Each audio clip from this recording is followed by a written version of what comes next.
Hello दोस्तों, क्या हाल है। तारीख आज 3 जुलाई 2026, दिन शुक्रवार, हिंदी तिथि तृतीया। और आइए बात करते हैं आज के मुख्य समाचार में देश भर की तमाम बड़ी खबरों पर नजर डालते हैं। देखिए दोस्तों, सबसे पहले तो आज के कुछ बड़े इवेंट। आज के दिन को अंतर्राष्ट्रीय प्लास्टिक बैग मुक्त दिवस के रूप में मनाया जाता है। वहीं मौसम विभाग की चेतावनी है, आज 3 जुलाई को अगले 17 घंटों के अंदर देश के 15 राज्यों में तूफानी बारिश का अलर्ट रहेगा। 85 किलोमीटर प्रति घंटा की रफ्तार से तेज हवाएं भी चलेगी, क्योंकि अभी देश के सभी राज्यों तक मानसून पहुंच चुका है। तो अब देश के अधिकांश राज्यों में भारी बारिश, आंधी तूफान की चेतावनी आगे मैं आपको बताऊंगा और भी पूरे मौसम समाचार विस्तार से। वहीं खबर है, आज 3 जुलाई से शुरू होने जा रही बाबा बर्फानी की अमरनाथ यात्रा 2026 और इस बार यात्रा में कई नई सुविधाएं भी मिलेगी श्रद्धालुओं को। आज यात्रा की शुरुआत से पहले जम्मू के एलजी उपराज्यपाल मनोज सिन्हा ने बाबा बर्फानी की प्रथम पूजा भी की। लंगर और सुरक्षा के भी व्यापक इंतजाम किए गए। इस बार लगभग 2 लाख से भी ज्यादा सुरक्षा कर्मी श्रद्धालुओं की सुरक्षा के लिए अपनी ड्यूटी पर रहेंगे। 125 से ज्यादा लंगर की व्यवस्थाएं की गई है। हजारों ड्रोन और रोडबंदी समेत कई सारे पुख्ता इंतजाम किए गए हैं अमरनाथ यात्रा के लिए। तो बाबा बर्फानी के स्वागत के लिए तैयार है कश्मीर। अब अगले 57 दिन तक गूंजेगा हर हर महादेव। जम्मू से पहले जत्थे का आगमन आज होने जा रहा। पहला जत्था बीती देर रात ही रवाना हो गया। इस बार सिर्फ रजिस्टर्ड श्रद्धालुओं को ही एंट्री मिलेगी अमरनाथ यात्रा में, जबकि अभी तक चारधाम यात्रा पर भी अपडेट आ रहा है कि बद्रीनाथ धाम में लगभग 14.5 लाख, जबकि केदारनाथ धाम में 14.25 लाख तक श्रद्धालु पहुंच चुके हैं। चलिए अगली खबर है, बिहार के खान सर की अग्रिम जमानत मुद्दे पर भी आज 3 जुलाई को फिर से कोर्ट में सुनवाई होगी। कोर्ट ने गार्डों के हथियारों के दस्तावेज भी मांगे हैं। और वहीं खबर है, आम खाओ प्रतियोगिता का इंतजार खत्म होने जा रहा। राजधानी दिल्ली में फलों के राजा पर आज त्योहार आयोजित होगा। 3 से 5 जुलाई के बीच दिल्ली की हाट जनकपुरी में ये 35वां मैंगो फेस्टिवल आयोजित होने जा रहा है, जिसमें आप अलग अलग तरह के आम का स्वाद चख पाएंगे। ठीक ऐसे ही उत्तर प्रदेश की राजधानी लखनऊ में भी आज 3 जुलाई को शुरू होगा यूपी आम महोत्सव, जहां किसानों को कमाई का नया प्लेटफॉर्म भी मिलेगा। ये भी 3 से 5 जुलाई तक चलेगा। वहीं खबर है, युवाओं की फिटनेस के लिए पंजाब सरकार की बड़ी पहल। राज्य भर में 500 आधुनिक जिम का उद्घाटन किया पंजाब के मुख्यमंत्री भगवंत मान सरकार की तरफ से। वहीं खबर है, आज 3 जुलाई को डीएसी की बैठक होने जा रही है। भारतीय सेना को मिलेंगे हैमर मिसाइल, वर्बा और MP-80GM समेत कई आधुनिक एडवांस हथियार, जो भारतीय सेना, वायुसेना और नौसेना तीनों की ताकत बढ़ाएंगे। इंडियन आर्मी और ज्यादा पावरफुल होगी इससे। और राजधानी दिल्ली में उद्योग संघ सम्मेलन का आयोजन भी होने जा रहा है। आज 3 जुलाई को युवाओं के सशक्तिकरण पर मंथन होगा इसमें। ओके, तो ये तो आज के कुछ बड़े इवेंट रहेंगे। और चलिए दोस्तों आगे बढ़ते हैं खबरों में। देखिए अगली खबर, ईरान के सर्वोच्च नेता अली खामेनेई के अंतिम संस्कार में शामिल होगी महबूबा मुफ्ती भी। उन्हें आधिकारिक निमंत्रण मिला है। जो ईरान अमेरिका की जंग में आपको पता होगा, अमेरिका के हमलों में अली खामेनेई मारे गए थे। तो अब जाकर इतने महीनों बाद कल 4 तारीख से उनकी अंतिम संस्कार की तैयारियां शुरू हो रही हैं। और इसमें महबूबा मुफ्ती को भी विशेष अतिथि के रूप में आमंत्रित किया ईरान ने। वो बोली कि ये मेरे लिए सम्मान की बात है। और इस मामले पर एक रिपोर्ट ये भी सामने आ रही दोस्तों की खामेनेई के अंतिम संस्कार में खुद उनके बेटे मुज्तबा खामेनेई भी शामिल नहीं होंगे, क्योंकि फिर से इजरायली हमले का खतरा मंडराया हुआ एक रिपोर्ट सामने आ रही है। अब अगले 7 दिन बाद दफनाए जाएंगे ईरान के पूर्व सुप्रीम लीडर अली खामेनेई। और भारत के कुछ और नेताओं पर भी रिपोर्ट में दावा किया जा रहा है कि खामेनेई के अंतिम संस्कार में बीजेपी चीफ नवीन को भी न्योता दिया गया। कांग्रेस अध्यक्ष मल्लिकार्जुन खड़गे और पवन खेड़ा को भी आमंत्रित किया गया। उनके अंतिम संस्कार के कार्यक्रम में 2 करोड़ लोगों के पहुंचने का अनुमान है। तो ऐसे में खामेनेई की तदफीन में शामिल होने के लिए 3 जुलाई को रवाना होंगे अता हसनैन और पवित्रा मार्गरेटा। विदेश मंत्रालय की तरफ से ये अपडेट आ रहा है। वहीं ईरान का एक बड़ा बयान सामने आ रहा है। ईरान ने IAEA को परमाणु ठिकानों तक पहुंच देने से भी मना कर दिया। ईरानी सांसद गालिबाफ बोले कि कानून इसकी अनुमति नहीं देता है। तो जो अंतर्राष्ट्रीय परमाणु ऊर्जा संगठन है उसको भी इजाजत नहीं दे रहा ईरान। चलिए अगला अपडेट आ रहा, पेट्रोल डीजल की कीमतों को लेकर पेट्रोलियम मंत्रालय का कहना है कि इसकी कीमतों पर फैसला अगले 2-3 महीनों में लिया जाएगा। केंद्र सरकार बोले कि ईरान जंग में जो महंगा कच्चा तेल खरीदा अभी वही प्रोसेस हो रहा है। इस वजह से भारतीय ऑयल कंपनियों को 74,781 करोड़ का घाटा हुआ। तो उसकी भरपाई होने के बाद फिर आगे 2-3 महीनों में हो सकता है कि केंद्र सरकार पेट्रोल डीजल की प्राइस कीमतों में कुछ कटौती करे ऐसा। वहीं रेल यात्रियों के लिए बड़ा अपडेट आ रहा, रेलवे टिकट बुकिंग सिस्टम अब 5 गुना तक तेज होगा। AI से 1 मिनट में 1.25 लाख टिकट बुक होंगे, जबकि अभी रेलवे की क्षमता प्रति मिनट 25,000 टिकट तक की ही है। लेकिन भारतीय रेलवे अपने पैसेंजर रिजर्वेशन सिस्टम को पूरी तरीके से अपडेट कर रहा है। इसमें AI इनबिल्ट करेगा, जिससे 1.25 लाख टिकट प्रति मिनट बुक हो पाएंगे। इतना मतलब सर्वर की स्पीड तेज हो जाएगी ऐसा। अभी आप रेलवे टिकट बुक करने के लिए रेल वन ऐप का इस्तेमाल कर सकते हैं और सिंपली इन स्टेप्स को फॉलो करके क्विक टिकट बुकिंग कर सकते हैं। वहीं इंडियन रेलवे का एक और बड़ा कदम देखिए, 226 करोड़ से 13 स्टेशनों पर लगेगा इलेक्ट्रॉनिक इंटरलॉकिंग सिस्टम भी। रेल यात्रियों की सुरक्षा को बढ़ावा देने के मकसद से रेल मंत्रालय की तरफ से यह नई परियोजना शुरू की जा रही है। और टेक न्यूज से खबर है दोस्तों, व्हाट्सएप जो यूजर नेम फीचर लेकर आ रहा, इस फीचर को लेकर अब मेटा कंपनी ने सफाई देते हुए कहा कि ये यूजर नेम फोन नंबर की तरह सर्च नहीं हो पाएगा पब्लिकली ऐसा, क्योंकि एक रिपोर्ट में दावा किया जा रहा कि भारत सरकार ने व्हाट्सएप से यूजर नेम फीचर को रोकने को कहा है। और इस बारे में बाकायदा मेटा कंपनी को नोटिस भी दिया और 3 दिन में इस पर जवाब भी मांगा है, क्योंकि सरकार का कहना है कि यूजर नेम फीचर फीचर आने के बाद तो फिर मोबाइल नंबर की जरूरत ही नहीं होगी, तो टेलीग्राम की तरह व्हाट्सएप का भी गलत इस्तेमाल होने की आशंका रहेगी। लेकिन अब इस पर मेटा कंपनी का कहना है कि व्हाट्सएप पर यूजर नेम की के बिना मैसेज नहीं होंगे, यानी जिस व्यक्ति को यूजर नेम पता होगा सही से वही उस अकाउंट के लिए मैसेज कर पाएगा, बल्कि यूजर नेम पब्लिकली सर्च नहीं होंगे इंस्टाग्राम फेसबुक की तरह। ऐसा तो अभी फिलहाल ये मुद्दे पर बातचीत चल रही है। और वहीं खबर देखिए दोस्तों, 500 रुपए का नोट असली है या नकली, इसका पता लगाने के लिए भारतीय रिजर्व बैंक आरबीआई ने देशवासियों के लिए कुछ आसान तरीके और स्टेप्स भी बताए हैं। ये देख सकते हैं रिजर्व बैंक की तरफ से बीते दिन इस बारे में गाइडलाइंस जारी की गई। नो योर करेंसी बेटर, जो 500 रुपए का नोट होता है उसकी माइक्रो लेटरिंग को लेकर आरबीआई ने ये पॉइंट्स बताए कि कहां कहां आपको छोटे छोटे ये अक्षर देखने को मिलेंगे। देख सकते हैं आप डिटेल्स। चलिए अगली खबर आ रही कि हिंदू मंदिरों के पैसे से नहीं बनेंगे मॉल और हॉल। तमिलनाडु के मुख्यमंत्री थलापति विजय सरकार की तरफ से पूर्व सरकारों द्वारा इस तरह के मंजूर किए गए 46 प्रोजेक्ट्स रद्द कर दिए हैं। लगभग 250 करोड़ की ये प्रोजेक्ट्स कैंसिल कर दिए हैं क्योंकि ये प्रोजेक्ट मंदिरों के पैसे से बनाए जा रहे थे। तो अभी विजय सरकार का कहना है कि अब मंदिर का पैसा सिर्फ मंदिर और श्रद्धालुओं के लिए ही खर्च होगा। इस पैसे का इस्तेमाल डेवलपमेंट विकास के लिए नहीं किया जाएगा। जो तमिलनाडु में पूर्व डीएम के सरकार के ये प्रोजेक्ट्स थे तो उनको अभी कैंसिल कर दिया विजय सरकार ने, है ना। वहीं खबर आ रही कि राजस्थान बनेगा एआई और डेटा सेंटर का सुपर हब। मुख्यमंत्री भजन लाल ने खोला 43,000 करोड़ निवेश का नया रोड मैप भी। विकसित भारत के साथ ही उनका सपना कि विकसित राजस्थान बनाने के लिए नया प्लान कर रही है राजस्थान गवर्नमेंट। वहीं चारधाम यात्रा को लेकर सरकार ने एक बार फिर से आदेश जारी करते हुए कहा कि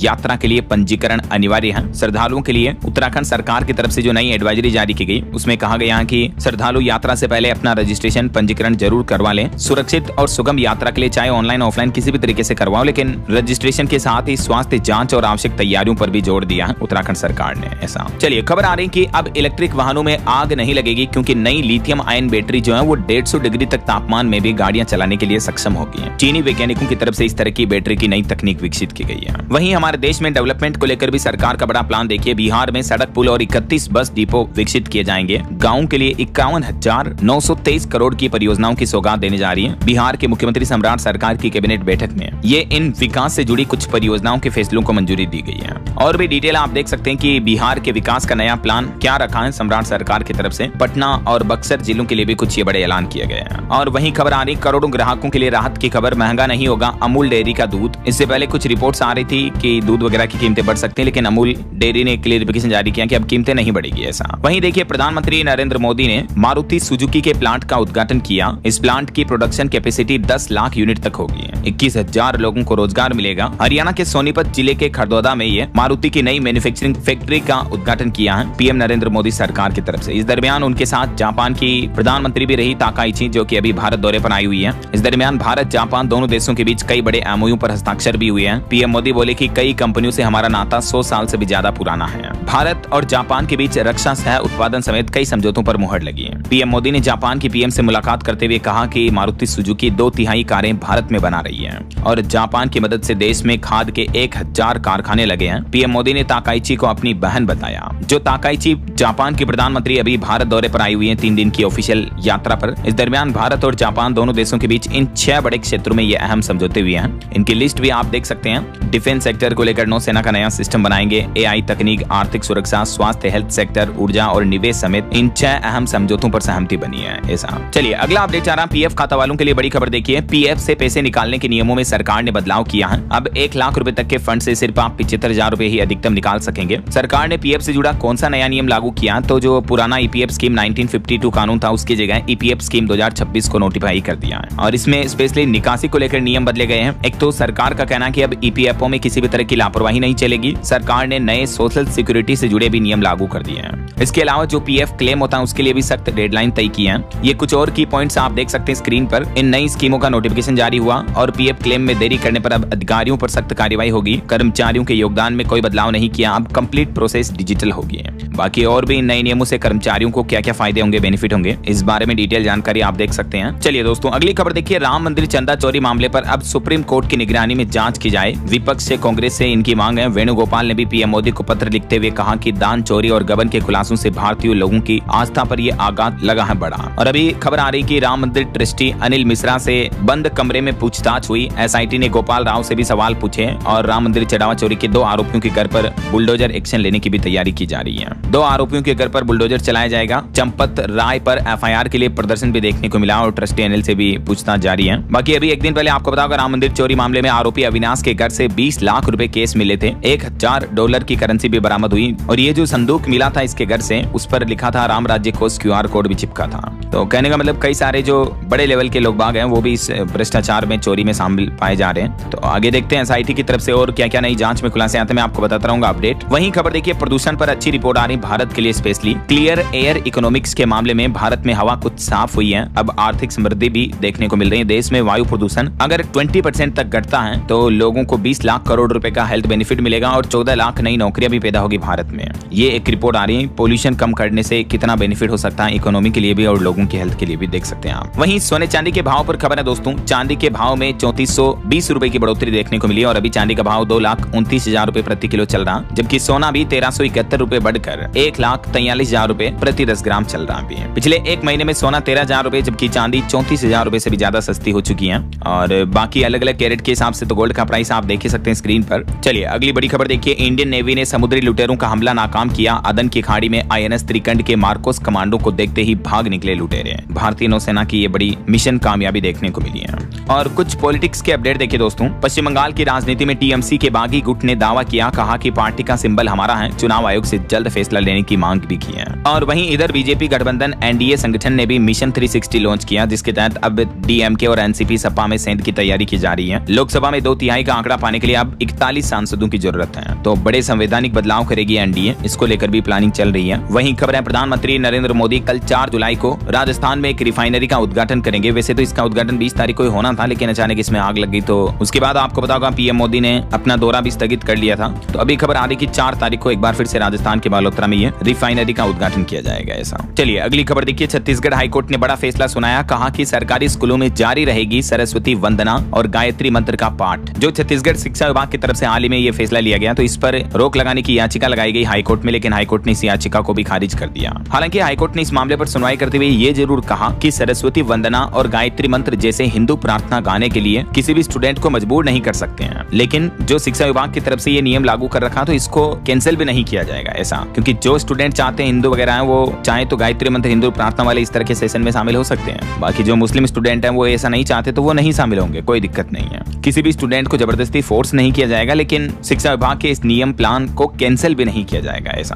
और अगली खबर देखिए दोस्तों, लोकल सर्किल्स के सर्वे में एक बड़ा खुलासा सामने आ रहा, OTT के 80% यूजर्स जो हैं वो डिजिटल धोखाधड़ी का शिकार हो रहे हैं, जिसमें 61% तो पुरुष हैं जबकि 39% तक महिलाएं शामिल हैं। ये रिपोर्ट सामने आने के बाद सरकार के द्वारा इस मुद्दे पर कार्रवाई की भी मांग की जा रही है। यूपी वासियों के लिए अच्छी खबर है, उत्तर प्रदेश में लगातार 7वें साल भी बिजली की दरें नहीं बढ़ रही है। 3 करोड़ 80 लाख बिजली उपभोक्ताओं को बड़ी राहत मिली है यूपी में। और जो EV यूजर्स हैं यानी इलेक्ट्रिक गाड़ी यूज करने वाले जो उपभोक्ता हैं उनको तो 20% तक और अतिरिक्त छूट दी जाएगी। टेरिफ आदेश में EV यूजर्स को ये छूट की बड़ी सौगात दी है यूपी सरकार और उत्तर प्रदेश के बिजली आयोग की तरफ से ऐसा। वहीं खबर है, 5 तारीख को कैलाश मानसरोवर यात्रा को हरी झंडी दिखाएंगे उत्तराखंड के मुख्यमंत्री पुष्कर सिंह धामी। यात्रियों को डिनर में मिलेगी झंगोरे की खीर और मेडिकल के बाद ही चीन में एंट्री होगी। तो जल्दी ये कैलाश मानसरोवर की यात्रा भी शुरू होने जा रही, 6 साल बाद ये यात्रा शुरू हो रही इस साल ऐसा। और वहीं खबर देखिए दोस्तों, हिमाचल प्रदेश सरकार ने बड़ा फैसला लिया, 12वीं तक के विद्यार्थी अब बसों में बिल्कुल फ्री यात्रा कर पाएंगे। 5 रुपए में स्टूडेंट को डे पास की सुविधा भी मिलेगी। हिमाचल की सुक्खू सरकार की तरफ से राज्य के विद्यार्थियों के लिए बड़ी अच्छी घोषणा की गई है।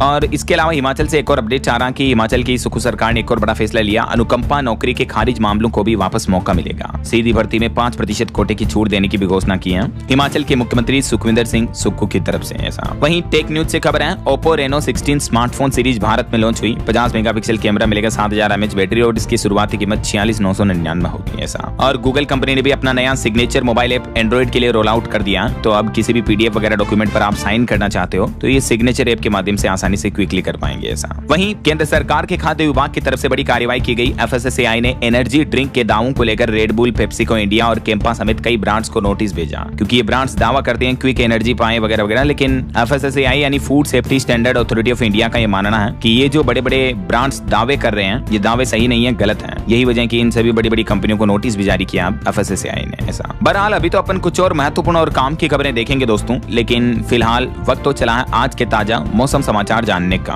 और हाँ, एक छोटी सी रिक्वेस्ट आपसे ये है कि अगर आप DLS न्यूज चैनल से अभी तक भी जुड़े नहीं हो तो जुड़ जाइए, चैनल को सब्सक्राइब करके बेल आइकन जरूर दबा देना और इस वीडियो पर एक लाइक और शेयर भी कर देना, ताकि आपको रोजाना की ताजा खबरें, महत्वपूर्ण मुख्य समाचार, काम के न्यूज अपडेट सबसे पहले आपके मोबाइल पर मिलते रहेंगे। ओके, और चलिए बिना टाइम वेस्ट किए सीधा आगे बढ़ते हैं मौसम अपडेट में। तो देखिए दोस्तों, एक तो राजस्थान, दिल्ली समेत अब पूरे देश में मानसून पहुंच चुका है। तो अब 3, 4, 5 जुलाई तक कई राज्यों में भारी बारिश, आंधी तूफान का अलर्ट जारी किया मौसम विभाग ने। मुंबई में अभी अति भारी बारिश चल रही है। समुद्र से लोगों को दूर रहने की चेतावनी दी गई। 15-15 फीट तक ऊंची लहरें भी उठ सकती हैं। और अभी जो राजस्थान में मानसून की एंट्री 7 दिन की देरी से हुई है, लेकिन अब मानसून पहुंच चुका है राजस्थान में भी। कुछ अलग अलग राज्यों की मौसमी स्थितियां देखिए आप। बद्रीनाथ केदारनाथ के रास्ते कई बड़े बड़े पत्थर गिरे, कई गाड़ियां फंस गई। मुंबई में भारी बारिश चल रही है और ठाणे में करंट लगने से एक लड़की की मौत भी हो गई। ये भारत के मानचित्र में आप देख सकते हैं मानसून मैप में। राजस्थान के भी कुछ जिलों में मानसून सक्रिय हो चुका है और गुजरात के भी कुछ जिलों में मानसून पहुंच चुका है। बाकी ये कुछ जिले जो बच रहे हैं, इनमें भी अगले 5-7 दिन में मानसून आ जाएगा। कुछ अलग अलग राज्यों की मौसमी स्थितियां देखिए आप। मानसून ने पूरे मध्य प्रदेश को भी कवर कर लिया। वैसे तो एमपी में मानसून की एंट्री 24 जून को हुई थी, लेकिन आज भी अब मानसून के चलते मध्य प्रदेश में 13 जिलों में अति भारी बारिश का अलर्ट रहेगा। बीती देर रात तक भी भोपाल, इंदौर समेत 11 जिलों में बारिश देखने को मिली। उज्जैन में सड़कों पर भी पानी भर गया। सतना और झाबुआ में 2 लोगों की मौत भी हो गई खराब मौसम के चलते। तो ये मध्य प्रदेश में अभी मौसमी स्थितियां देखने को मिल रही हैं। बाकी आज 3 तारीख को भी एमपी के अधिकांश जिलों में बारिश का येलो ऑरेंज अलर्ट रहेगा और यही बारिश का सिलसिला 4-5 जुलाई तक मध्य प्रदेश में जो है जारी रहेगा ऐसा। और अब देखिए राजस्थान में भी टोंक में 4 इंच से ज्यादा बारिश हुई। अलवर में तो नदियां बहने लगी, इतना तेज पानी भर गया। दौसा में भी जगह जगह पानी भरा। राजस्थान के भी 10 से ज्यादा जिलों में तेज बारिश चल रही है। आज और कल 3-4 जुलाई को भी आधे से ज्यादा राजस्थान में बारिश का, आंधी तूफान का अलर्ट रहेगा। देख सकते हैं आप जानकारी। और वहीं देखिए बिहार में भी बक्सर समेत 6 जिलों में मूसलाधार बारिश देखने को मिली। 30 जिलों में अलर्ट है वैसे तो टोटल। पटना में बिजली गिरने से 2 लोगों की मौत भी हो गई। और नेपाल में जो भारी बारिश, हेवी रेन हो रही है, इस वजह से इधर बिहार में कोसी और बागमती, ये दोनों नदियां तेज उफान पर चल रही है। और बिहार के किन किन 30 जिलों में भारी बारिश का अलर्ट है, ये मानचित्र मैप में आप देख सकते हैं। और आगे आने वाले 2-3 दिन भी बिहार में मौसम का हाल कैसा रहेगा, 3-4-5-6 जुलाई तक अधिकांश जिलों में बारिश की गतिविधियां जारी रहेगी ऐसा। अच्छा, अब देखिए उत्तर प्रदेश की मौसमी स्थितियां। यूपी में एक्सप्रेस वे पर पहली बार बारिश में गड्ढे देखने को मिले। मुजफ्फरनगर में 7 फीट तक सड़क धंस गई। सोनभद्र में एक मां बेटी भी बह गई। पूरे प्रदेश में, यूपी में मानसून छा गया अभी, लेकिन उत्तर प्रदेश में मानसून की शुरुआत में ही प्रशासन की बड़ी लापरवाही भी देखने को मिली। कई जगहों पर जिन सड़कों का उद्घाटन 2 महीने पहले हुआ था, उन सड़कों पर इतने बड़े बड़े गड्ढे पड़ रहे हैं। देख सकते हैं आप। 12,000 करोड़ की लागत से जो नए एक्सप्रेस वे बनाए गए, जिनका उद्घाटन खुद प्रधानमंत्री नरेंद्र मोदी ने किया, ये एक्सप्रेस वे के हाईवे पर उद्घाटन के 2 महीने के अंदर ही अभी इतने बड़े बड़े गड्ढे देखने को मिल रहे हैं। तो इस वजह से विपक्ष से कांग्रेस ने भी केंद्र सरकार को घेरा है। वैसे यूपी के सभी 75 जिलों में बारिश का अलर्ट है। अधिकांश जिलों में हेवी रेन और कुछ जिलों में कम रेन देखने को मिलेगी ऐसा। चलिए अब देखिए हरियाणा में भी मानसून की एंट्री हुई। 7 जिलों में बारिश की चेतावनी, 6 जिलों में एक्स्ट्रा अलर्ट है। सोनीपत में मोर नाचता हुआ भी आप देख सकते हैं। 6 जुलाई तक वैसे हरियाणा में मौसम खराब रहेगा ऐसा। पंजाब, चंडीगढ़ की बात करें तो पंजाब के भी 18 जिलों में आज बारिश का अलर्ट रहेगा। अगले 6 दिन तक रुक रुक कर पंजाब में भारी बारिश जारी रहेगी। लुधियाना में रात 2 बजे पंपिंग स्टेशन भी पहुंची निरीक्षण के लिए। बाकी अगले 3 दिन पंजाब के अलग अलग जिलों में मौसम का हाल क्या रहेगा देख सकते हैं आप। 3, 4 और 5 जुलाई तक मौसमी स्थितियां कुछ यूं रहेगी ऐसा। वहीं दोस्तों झारखंड के भी 10 जिलों में अगले 3 दिन भारी बारिश का अलर्ट है। 2 जुलाई तक पूरे झारखंड प्रदेश में मानसून जो है सक्रिय हो चुका है। अभी अगले 5 दिनों में 5 डिग्री तक तापमान गिरेगा और मानसून का कहर ज्यादा देखने को मिलेगा। वैसे मौसम विभाग का कहना है कि बंगाल की खाड़ी में लो प्रेशर एरिया जो बन रहा है, इस वजह से अब झारखंड में तेज बारिश हो रही है। 6 जुलाई तक बरसेंगे बादल ऐसा। वहीं देखिए छत्तीसगढ़ में एक बड़ी घटना हो गई। सरगुजा में खड़े ट्रक पर बिजली गिरी। एक जगह खेत में मां बेटे की भी मौत हो गई। छत्तीसगढ़ कोरबा में 6 साइबेरियन पक्षी और बीजापुर में 9 बकरियां झुलसी इस घटना में। घरों में भी लोगों के कई जगहों पर बाढ़ का पानी घुस गया और इस साल छत्तीसगढ़ में ऑल ओवर सामान्य से 65% तक कम बारिश होने की संभावना रहेगी। हालांकि अभी कुछ दिनों के लिए शॉर्ट टर्म पीरियड में बारिश बढ़ भी सकती है, ये 3 वजहों की वजह से। और वैसे बाकी आज से पूरे प्रदेश में मानसून सक्रिय होगा। छत्तीसगढ़ में तो दक्षिण छत्तीसगढ़ में आज अति भारी बारिश का अलर्ट रहेगा। चलिए दोस्तों कुछ पहाड़ी राज्यों पर नजर डाल लेते हैं। तो देखिए सबसे पहले हिमाचल प्रदेश की बात करें तो हिमाचल में आफत की बारिश देखने को मिल रही है। 46 सड़कें बंद पड़ी हैं। मरीज को जेसीबी से नाला पार कराया गया। किन्नौर की पजेरगढ़ में बाढ़ भी देखने को मिली। पुल और घरों को भी बड़ा खतरा मंडराए हुए तस्वीरें आप देख सकते हैं। बाकी आज 3 जुलाई, कल 4 और परसों 5 तारीख तक हिमाचल के अलग अलग जिलों में बारिश का सिलसिला जारी रहेगा। वहीं उत्तराखंड की बात करें दोस्तों तो केदारनाथ की यात्रा रुक चुकी है। बद्रीनाथ, यमुनोत्री के रास्तों पर पत्थर गिरे, 4 लोग घायल हुए। सभी जिलों में अभी उत्तराखंड में बारिश देखने को मिल रही है। तो बारिश के बीच आपदा की मॉक ड्रिल भी की जा रही प्रशासन द्वारा। वैसे उत्तराखंड में लगातार तीसरे दिन सभी जिलों में बादल बरसे। मलबा पत्थर गिरने से एक जगह तो 2.5 घंटे तक बंद रही केदारनाथ यात्रा भी। और अभी खराब मौसम के कारण आदि कैलाश यात्रा पर भी ब्रेक लगाया हुआ है सरकार की तरफ से। बाकी अगले 3 दिन 3, 4 और 5 जुलाई तक उत्तराखंड के अलग अलग जगहों पर मौसमी स्थितियां क्या रहेगी देख सकते हैं आप जानकारी। और वहीं देखिए दोस्तों खराब मौसम में कई जगहों पर प्रशासन की इतनी बड़ी भयंकर लापरवाही देखने को मिल रही। एक ही दिन में 6 लोग गड्ढों में गिरे। गुजरात के जूनागढ़ की ये घटनाएं हैं जिनके फुटेज सीसीटीवी में भी कैद हुए हैं। बारिश के बीच देख सकते हैं आप किस तरह से लोग बाग सड़कों में धंस रहे हैं, गिर रहे हैं, पता ही नहीं चल रहा है। और यूपी में एक्सप्रेस वे पर पहली बारिश में गड्ढे हो गए, मैंने आपको बताया। मुजफ्फरनगर में भी 7 फीट सड़क धंसी। सोनभद्र में माँ बेटी बह गई। पूरे प्रदेश में मानसून छाया हुआ अभी। बाकी अगले 2 दिन, आज 3 जुलाई और कल 4 जुलाई को देश भर के अलग अलग राज्यों में मौसम की स्थितियां कैसे रहेगी देख सकते हैं आप चार्ट में इस स्क्रीन पर। वैसे अभी जो इस साल अल नीनो का असर दिख रहा मानसून पर, इस वजह से देश के ज्यादातर हिस्सों में सामान्य से कम बारिश के ही आसार रहेंगे।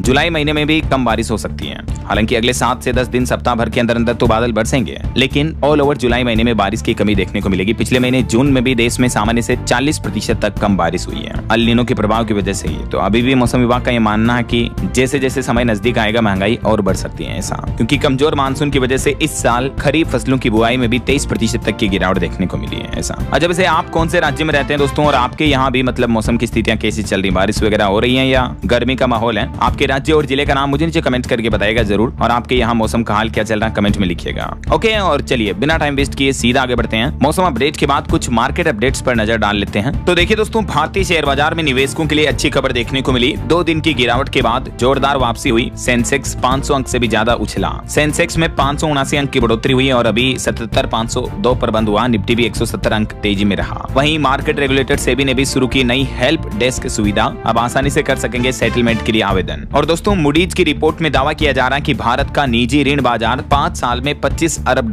हुआ। आरबीआई के नए नियम और भी प्रतिस्पर्धा बढ़ाएंगे। वहीं देश भर की 41 ऑर्डिनेंस फैक्ट्री के कर्मचारियों के लिए भी अच्छी खुशखबरी है। ओवर टाइम एरियर भुगतान का रास्ता साफ हो चुका है। सरकार की तरफ से ये भी इजाजत दी गई, देख सकते हैं आप। कर्मचारी काफी लंबे समय से ये जो मांग कर रहे थे, तो आखिरकार केंद्र सरकार अब ये मांग पूरी करने जा रही है। और वहीं उड़ीसा राज्य में अदानी कंपनी ऐतिहासिक निवेश करने जा रही। 1 लाख करोड़ से भी ज्यादा के निवेश से बदलेगी राज्य की तकदीर। अदानी ग्रुप और उड़ीसा सरकार के बीच ये अहम समझौता हुआ है इन्वेस्टमेंट को लेकर। वहीं उड़ीसा में अब केजी से लेकर पीजी तक की पढ़ाई बिल्कुल मुफ्त रहेगी। उड़ीसा सरकार लाखों छात्रों की फीस भरेगी। आर्थिक रूप से कमजोर छात्रों के लिए अब एजुकेशन फीस उड़ीसा सरकार खुद पे करेगी। उड़ीसा सरकार ने शिक्षा के क्षेत्र में बेहतर ऐतिहासिक फैसला लिया है। ज्ञानोदय शिक्षारू समृद्धि नामक योजना को मंजूरी दे दी है। इसके तहत पूरी एडमिशन की फीस जो है गवर्नमेंट पे करेगी खुद, गरीब छात्र छात्राओं के लिए। वहीं जेनरेटिव एआई पर एक रिपोर्ट सामने आ रही है कि जेन एआई आईटी कंपनियों का काम छीन रहा है। टॉप 4 शेयर जो है आईटी कंपनियों के, वो पीक से 57% तक टूट गए हैं। 10 आईटी कंपनियों का मार्केट कैप 19 लाख करोड़ रुपए तक घटा है। एआई की वजह से कहीं न कहीं आईटी स्टॉक्स में जो इतने दिन तेजी देखने को मिली, तो वो तेजी अब रुकती नजर आ रही है ऐसा। चलिए मार्केट अपडेट्स के बाद आगे बढ़ते हैं खबरों में। देखिए अगली खबर आ रही, झारखंड में अब हर बुधवार थाना बनेगा आपकी समस्याओं का समाधान केंद्र। रांची में पहले दिन 250 के लगभग आवेदन दर्ज हुए हैं। और उत्तर प्रदेश कोऑपरेटिव बैंक बना देश का पहला ऐसा सहकारी बैंक जहां अब नए आधार कार्ड भी बन पाएंगे और आधार कार्ड अपडेट भी हो पाएंगे। उदय की तरफ से ये यूपी कोऑपरेटिव बैंक को ऑथराइज कर दिया गया। और मध्य प्रदेश सरकार ने एक बड़ा फैसला लिया, अब धान पर भी भावांतर योजना का लाभ मिलेगा। 6.5 लाख से भी ज्यादा किसानों को इस योजना से फायदा होगा। वहीं राजधानी दिल्ली में अब प्राइवेट स्कूल, निजी स्कूल जो है फीस में बढ़ोतरी से पहले अभिभावक पेरेंट्स की मंजूरी लेना जरूरी होगा। 15 जुलाई तक हर स्कूल में रेगुलेशन कमेटी भी बनेगी।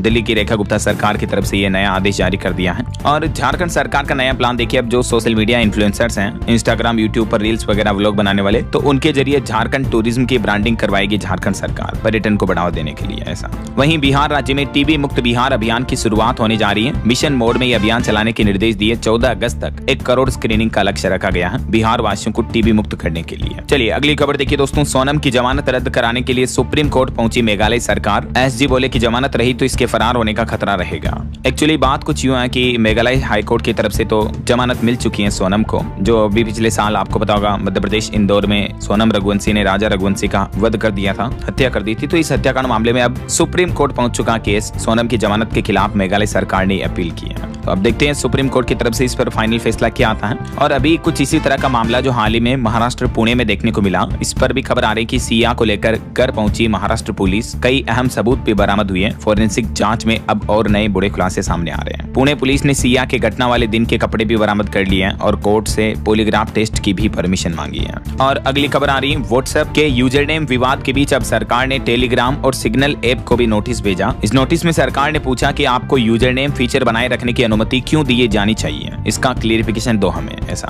और खबर है दोस्तों, हरियाणा के सरकारी स्कूलों में अब छात्र सीखेंगे रोबोटिक्स और एआई भी। 391 इस तरह की आधुनिक लैब बनकर तैयार हुई है। वहीं हरियाणा के किन्नू को भी अंतर्राष्ट्रीय पहचान मिली। जीआई टैग मिलने से किसानों की तस्वीर बदलेगी, किसानों को फायदा होगा। और कुछ बड़े हादसों और दुर्घटनाओं की खबरें देखिए। कर्नाटक के बेंगलुरु में पत्थर खदान में एक चट्टान गिर गई, जिसमें 7 मजदूरों की मौत हो गई। हादसे के समय यहाँ 17 लोग काम कर रहे थे। दिहाड़ी मजदूर थे सभी श्रमिक। 5 मजदूर मजदूर तो इसमें एमपी के थे। इनके समेत टोटल 7 की मौत हो गई। ग्रेनाइट की खदान थी ये, जिसमें हादसा हो गया, बड़ी चट्टान गिर गई। और एक बड़ी घटना देखिए, थाईलैंड में बौद्ध भिक्षुकों को 11 साल के बच्चे ने पिकअप ट्रक से रौंद दिया। 8 बौद्ध भिक्षुकों की मौत हो गई। इनका एक सीसीटीवी वीडियो भी सामने आ रहा है। ये बौद्ध भिक्षु यात्रा के लिए निकले थे, तीर्थ यात्रा के लिए, तभी इन्हें 11 साल के बच्चे ने पिकअप ट्रक से रौंद दिया। वहीं भारत में आगरा मुंबई हाईवे पर भी रात 3 बजे जाकर जाम खुला। बसों और ट्रकों में 11 घंटे तक भूखे प्यासे फंसे रहे लोग बाग। यहाँ एक आम लेकर जा रहा आयशर पलट गया था। इस वजह से इस धार जिले में आगरा मुंबई नेशनल हाईवे पर 25 किलोमीटर लंबा जाम लग गया। और एक अनोखी खबर देखिए दोस्तों, अमेरिका के न्यूयॉर्क की एम्पायर स्टेट बिल्डिंग पर चढ़ा कपल और ऊपर जाकर दोनों ने प्रपोज किया और एक वीडियो भी शूट किया और ये झंडा भी लहराया। हालांकि दोनों को अरेस्ट कर दिया, लेकिन ये कपल अक्सर इस तरह के बड़े खतरनाक स्टंट करने के लिए जाना जाता है। वहीं खबर है कीव पर रूसी ड्रोन और मिसाइल हमले में कम से कम 20 लोगों की मौत होने की खबर है। कई रिहायशी इलाकों में तबाही देखने को मिली। एक बार फिर से रूस यूक्रेन के बीच जंग बढ़ती हुई नजर आ रही है। कुछ और इंटरनेशनल न्यूज अपडेट देखिए, वेनेजुएला में जो हाल ही में भूकंप आया था, इसमें अब तक 2200 लोगों की मौतें होने की खबर है। मृतकों का आंकड़ा बढ़ने पर मेक्सिको की मशहूर बचाव टीम भी रवाना हुई। और अभी वेनेजुएला में भारतीय सेना भी अपना रेस्क्यू ऑपरेशन राहत मिशन युद्ध स्तर पर जारी रखे हुए हैं। वहीं खबर है कतर में बैठक हुई। हॉर्मुज रूट पर पूर्ण नियंत्रण व जहाजों से शुल्क वसूली चाहता है ईरान, ये मुद्दा भी रखा कतर में।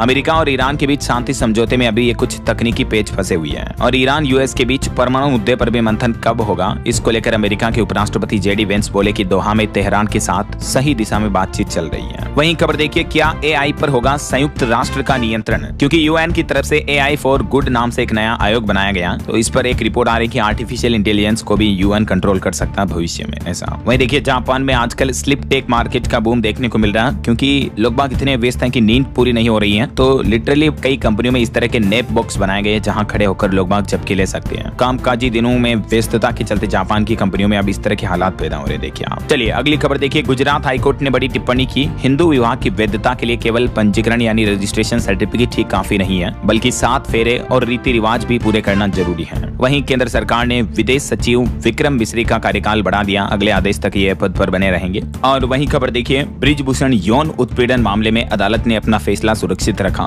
2 सप्ताह में दाखिल करनी होंगी दलीलें। 3 अगस्त को इस पर फाइनल फैसला आएगा। और हिमाचल प्रदेश में मानसूनी सीजन पर रिपोर्ट आ रही दोस्तों की हाईवे पर हादसे बढ़ रहे हैं। भूस्खलन या जाम लगे तो तुरंत आप 1033 इस नंबर पर, हेल्पलाइन नंबर पर संपर्क कर सकते हैं। NHAI की तरफ से ये एडवाइजरी जारी की गई है हिमाचल वासियों के लिए। वहीं खबर है, बिहार में सरकारी गवाहों को परिवहन भत्ता मिलेगा। सभी प्रमंडलों में विशेष अदालत लगेगी। निगरानी पर सम्राट सरकार ने ये मास्टर प्लान भी तैयार किया है। और खबर है, DSC की आज जो बैठक होने जा रही है, इसमें भारतीय सेना को मिलेगी हैमर मिसाइलें। कई नए स्वदेशी हथियारों को भी मंजूरी मिल सकती है इंडियन आर्मी के लिए, रक्षा मंत्रालय की तरफ से रिपोर्ट सामने आ रही है। और पश्चिम बंगाल में देखिए दोस्तों, साइबर अपराध पर शुभेंदु सरकार ने सख्त फैसला लिया। अब बंगाल के सभी थानों में स्थापित होंगे साइबर सहायता केंद्र भी। और कुछ स्टेट न्यूज अपडेट देखिए, राजस्थान में फिनाले वीक में कई अलग अलग मॉडल्स के ये अनोखे लुक देखने को मिले। कुछ मॉडल ने ताश के पत्तों से बना आउटफिट पहना, तो कोई बनी आईफा ट्रॉफी। ये तस्वीरें आप देख सकते हैं। और खबर है, छत्तीसगढ़ में बिजली विभाग के संविदा कर्मचारी अनिश्चितकालीन हड़ताल की चेतावनी दी है। बोले कि जान जोखिम में डालकर हम काम करते हैं, फिर भी स्थायी नौकरी नहीं है। तो कर्मचारियों ने आज जल समाधि आंदोलन की भी चेतावनी दी है छत्तीसगढ़ सरकार को। वहीं पंजाब सरकार ने लैंड पूलिंग नीति में बदलाव किया। जमीन मालिकों के लिए प्लॉटों का दायरा भी बढ़ाया गया और स्टाम्प ड्यूटी में छूट वगैरह भी मिलेगी।